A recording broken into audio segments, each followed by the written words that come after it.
Is it true that the greatest threat to humanity right now is indifference? Let's find out. This is episode 16 of my impromptu speech challenge. Today I have the prompt that wants us to talk about indifference. The I don't care attitude, the it's not my problem attitude. What's wrong with that and how does it even manifest?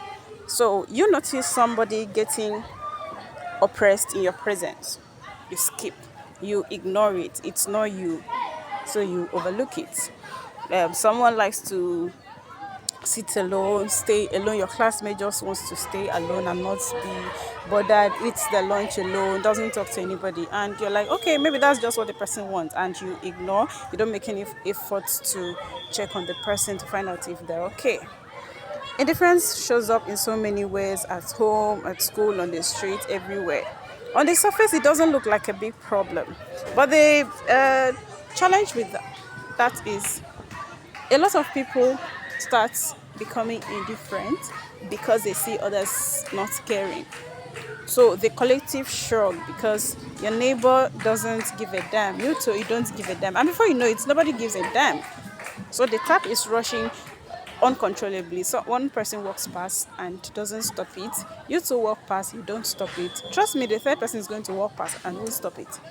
Just that way, 100 people could walk past without stopping that rushing tap because nobody cares.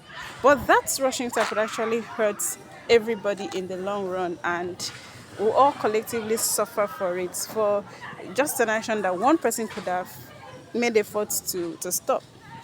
So when you look at a problem, when you see someone getting oppressed, someone getting victimized, when you see something wrong happening around you, and you refuse to speak up and you refuse to make any efforts to address the problem, you are encouraging it to continue. It might not affect you directly, but do you really care about humanity if you allow something bad, something stoppable to affect your neighbors? I mean, if everybody kept that attitude, if no actual person in history gave a damn, trust me, we won't be where we are. The scientists who invented certain tools, certain machines, they didn't want such things for their personal gain. Some of them, yeah, they wanted to solve personal problems, but others just looked at the challenges that majority of people in society encountered, and they thought of a solution to such problems, and there you have it, boom, a fantastic invention.